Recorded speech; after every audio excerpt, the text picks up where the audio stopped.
As authorities step up the investigation into last week's riot, the FBI is warning that armed protests are planned at all 50 capitals and the U.S. Capitol ahead of Joe Biden's inauguration. Let's bring in Acting DHS Deputy Secretary Ken Cuccinelli. Mr. Secretary, thank you for joining us. We very much appreciate your time here. I'm hoping you can hear me on this. Mr. Secretary? He apparently cannot hear us. So the question, he can hear us, sir? It's Trace Gallagher, Fox News. He cannot hear me. So that's the thing. One of the concerns that we had was, Julie, that what we were hoping to get at with the secretary was the FBI, and I want to read this warning if I can.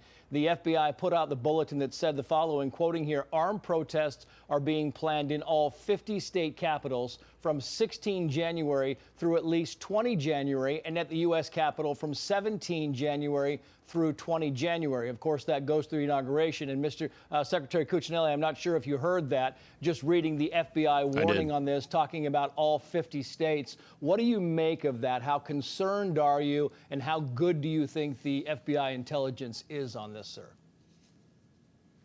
Well, of course, it's only as good as actual efforts behind the statements.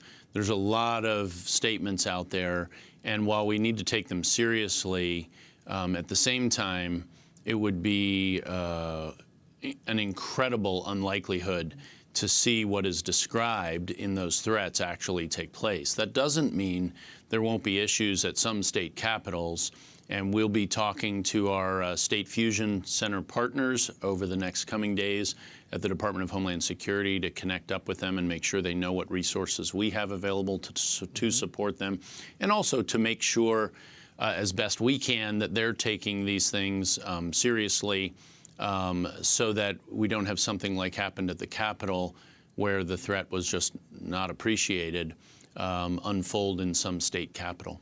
Yeah, and when you talk to these partners, sir, does this propagate change? Will there be changes in security around the country during this time frame? So let's keep in mind, we don't order states to do things. Right. We make suggestions, we share intelligence, and we offer resources of a variety of kinds, whether that be manpower or assets, depending on where it is and what the circumstances. We want to make it clear what's available to them, so we can back them up, so we can bolster their intelligence gathering going in, and hopefully, as we all sit quietly by, as I like to tell security guards, hey, I hope you have a boring day, but we plan for the worst and we hope for the best. And we want to encourage our state partners to do the same, and we're willing to provide help for them to do that. We talked about this. The acting DHS Secretary, Chad Wolf, said he was going to stay for the remainder of the administration. Then he resigned. But the White House says, sir, that it's not because of the Capitol Hill violence, not because he called out President Trump for that Capitol Hill violence. And he released this in a statement, quoting here, unfortunately, this action is warranted by recent events, including the ongoing and meritless court rulings regarding the validity of my authority as acting secretary. Why exactly did he step down? The timing seems to be a little questionable here. Well, I certainly accept his explanation for that and realize he's still with the department, but he is not in the acting secretary role. That is now fulfilled by Pete Gaynor, who was the FEMA administrator. And it's my understanding he will sort of close out the administration in that position.